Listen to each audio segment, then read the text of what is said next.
Good morning students. आज हम chapter number 15 के बारे में डिस्कस करेंगे। हमारे चैप्टर का नाम है वृत्त की परिधि एवं क्षेत्रफल। यहाँ पर वृत्त से संबंधित हम फॉर्मूले लिखेंगे। वृत्त को इंग्लिश में सर्किल बोलते हैं। ये मैंने वृत्त बनाया, ये वृत्त बन गया। हम वृत्त बनाते हैं प्रकार की सहायता से। प्रकार की सहायता से जब भी वृत्त बनता है तो इस तरीके से बनाते हैं हम। तो प्रकार के एक नोक में तो रखते हैं पेंसिल और दूसरे नोक को जिस बिंदु पर रखते हैं वो वृत्त का केंद्र कहलाता है। तो वृत्त का केंद्र समझ में आ गया। वृत्त के केंद्र से जो वृत्त खींचा है हमने वहां तक की जो रेखा है उसको मिलाने पर ये दूरी हमेशा समान होती है और यहां से यहां तक की दूरी को कहते हैं त्रिज्या।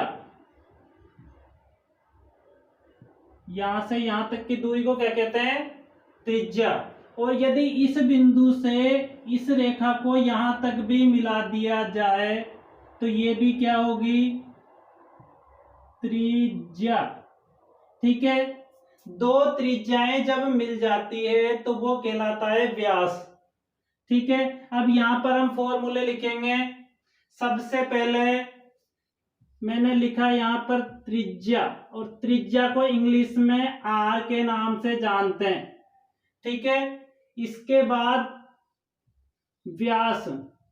व्यास का फॉर्मूला होता है 2 इंटू त्रिज्या, मतलब त्रिज्या का यदि दुगना कर दिया जाए तो व्यास होता है। मतलब अपन यदि यहां बात करें ए और बी, ये ओ है तो पूरा ए बी क्या है? वृत्त का व्यास। यहां पर लिख सकते हैं ए बी बराबर वृत्त का व्यास। ठीक है, यहां तक हमारे समझ में आ गया। त्रिज्या को आर के नाम से, व्यास ज्ञात करना हो तो 2 इंटू त्रिज्या। Formula number first, second, third formula वृत्त की परिधि। वृत्त की परिधि का फॉर्मूला क्या होता है? तो वृत्त की परिधि का फॉर्मूला होता है 2 पाई आर। आपको पता होगा कि पाई का मान हम या तो लिखते हैं 3.14 या लिखते हैं 22/7। ज्यादातर हम प्रश्नों में पाई का मान 22/7 लिखते हैं। इसके बाद अगला फॉर्मूला वृत्त का क्षेत्रफल। वृत्त का क्षेत्रफल, वृत्त के क्षेत्रफल का फॉर्मूला होता है पाई आर स्क्वायर। अब आर का मतलब आप समझ चुके होंगे, आर का मतलब होता है त्रिज्या। तो सबसे पहले हम वृत्त की डिटेल जब पढ़ेंगे तो इसके लिए ये पॉइंट हमें याद रखने पड़ेंगे। 4 फॉर्मूले हम कर चुके थे, अब है फॉर्मूला नंबर 5। इसमें है 2 संकेंद्रीय वृत्तों का परिबद्ध क्षेत्र का क्षेत्रफल। एग्जाम की दृष्टि से सबसे इंपॉर्टेंट प्रश्न, ज्यादातर ऐसे प्रश्नों को एग्जाम में लिया जाता है। ठीक है, तो इसका क्षेत्रफल कैसे निकाले? यहां पर मैंने चित्र बना रखा है। चित्र में 2 वृत्त बने हुए हैं।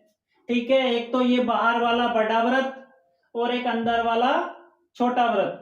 बाहर वाले बड़े वृत्त की जो त्रिज्या है यहां से लेकर यहां तक, इसको मैंने माना है R1, और छोटे वाले वृत्त की जो त्रिज्या है इसको माना है R2।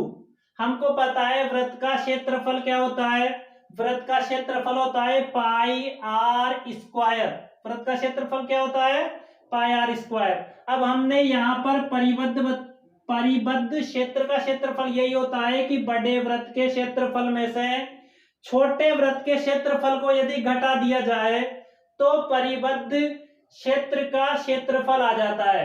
हमने यहाँ यही किया है कि बड़े वृत्त का क्षेत्रफल लिया पाई R1 का स्क्वायर माइनस छोटे वृत्त का क्षेत्रफल वही पाई R2 का स्क्वायर। R1 लेना है बड़े वृत्त की त्रिज्या।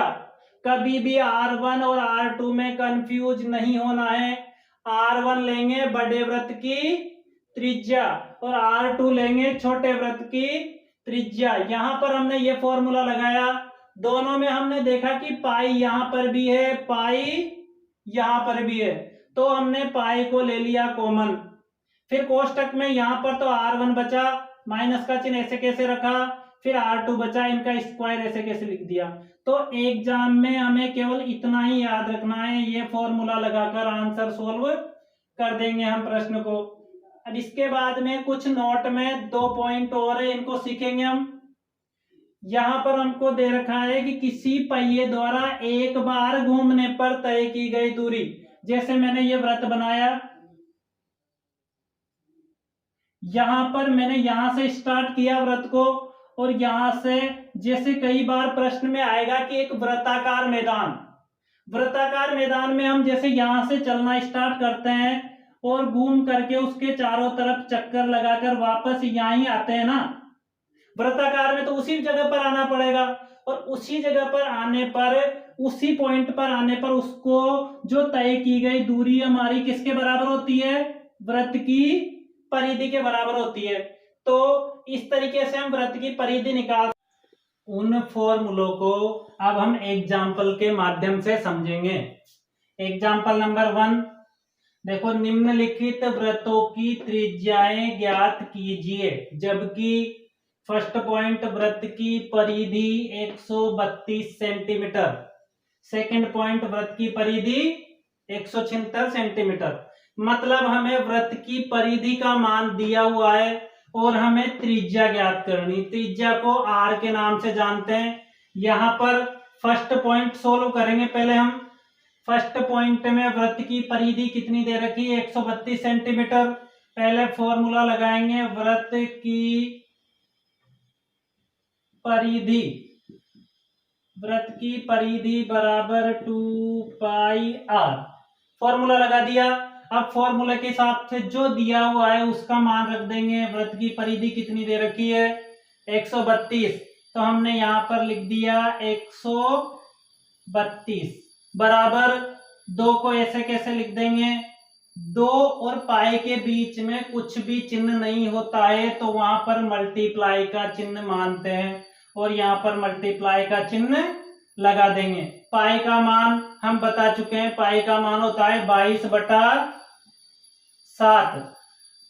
आर का मान, आर हमें ज्ञात करनी है, तो आर की जगह या तो त्रिज्या लिख दो या फिर केवल आर लिख दो, ठीक है। अब आगे हमें सोल्व करना है इसको। ये समीकरण बन चुका है 132, 22 को 2 से गुणा करेंगे तो 44/7 इंटू आर, ठीक है। बटे में 1 लगाकर ये वज्र गुणा कर देते हैं।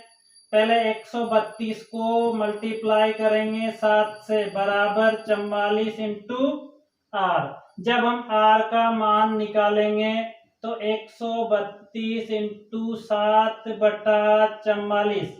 अब इसमें 44 का हमें भाग देना है, यह ध्यान दो 11 से विभाजित हो रही है, कितनी बार, 4 बार। इसको भी 11 से काटेंगे, 11 एकम 11, 2 बचे, 22 हो गए। 11 का फिर भाग लगाया तो 2 बार, ये भी कट गया। अब आपको पता है 4 से 12 भी कटते हैं, कितनी बार, 3 बार। तो R बराबर 3 इंटू 7 बराबर लिखेंगे 21 सेंटीमीटर। इस प्रकार हमने त्रिज्या का मान निकाल लिया। अब जो सेकंड पॉइंट है, वो सेकंड पॉइंट आपको सोल्व करना है। किसी प्रकार की कोई प्रॉब्लम आए तो फिर कमेंट बॉक्स में मुझे बताना। उदाहरण नंबर 2 में त्रिज्या का मान दिया हुआ है, क्षेत्रफल हमें ज्ञात करना है, तो उसमें केवल हमें फॉर्मूला लगाना है पाई आर स्क्वायर। पाई की जगह 22/7, आर का मान लिख देंगे तो हमारे पास क्षेत्रफल आ जाएगा। आप कर सकते हो। उदाहरण नंबर 3 सबसे इंपॉर्टेंट है एग्जाम की दृष्टि से, तो इसको हम समझेंगे, ठीक है। इसमें एक साइकिल का पहिया 11 किलोमीटर चलने में कितने चक्कर लगा रहा है, 5000 चक्कर लगाता है। तो पहिए का व्यास ज्ञात करो।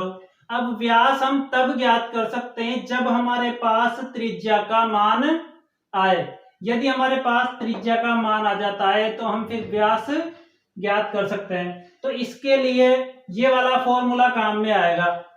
यहां पर दे रखा है कि पहिए द्वारा एक चक्कर में तय की गई दूरी किसके बराबर होती है, 2πr के बराबर।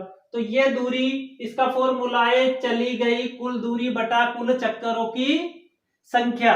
अब आप प्रश्न में देखो, कुल दूरी दे रखी है, कितनी दे रखी है, एक साइकिल द्वारा पहिया कितने किलोमीटर चल रहा है, 11। तो यहाँ पर ये तो लिख दी हमने कुल दूरी बटा कुल चक्करों की संख्या। देखो ध्यान से, चक्करों का मान भी प्रश्न में दे रखा है, कितने चक्कर है, 5000 चक्कर। अब ये हमारा किलोमीटर में मान है।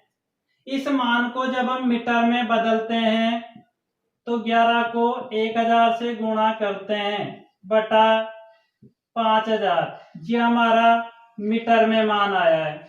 यदि इसी मान को सेंटीमीटर में बदलना है तो 11 इंटू 1000 इंटू 100 बटा 5000। अब ये हमारा सेंटीमीटर में मान आएगा। अब इसको हम काट सकते हैं, 3 जीरो से 3 जीरो, 5 से काटेंगे तो 5 दूनी 10, 11 को गुणा करेंगे, 11 दूनी 22, 220 सेंटीमीटर। यहां तक तो हमारा किसका मान आया है, पहिए द्वारा एक चक्कर में तय की गई दूरी। तो लिख देंगे अतः एक चक्कर में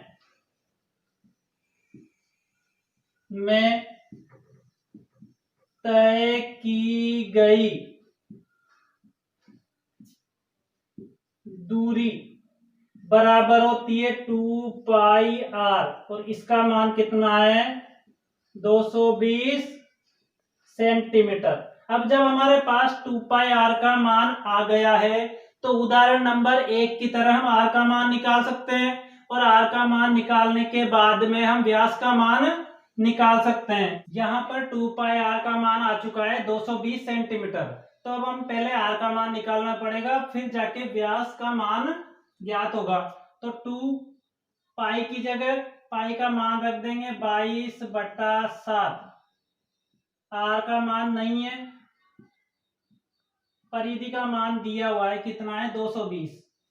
इसको इससे गुणा करेंगे, 2 इंटू 22 इंटू r, ऊपर की संख्या ऊपर गुणा होती है, बटा 7, इधर 220 बटा में रख दिया 1, इनको वज्र गुणा कर लेंगे, 22 को 2 से गुणा करेंगे तो 44 इंटू r बराबर 220 इंटू 7। अब हम r का मान निकाल सकते हैं, r बराबर 220 इंटू 7 बटा 44।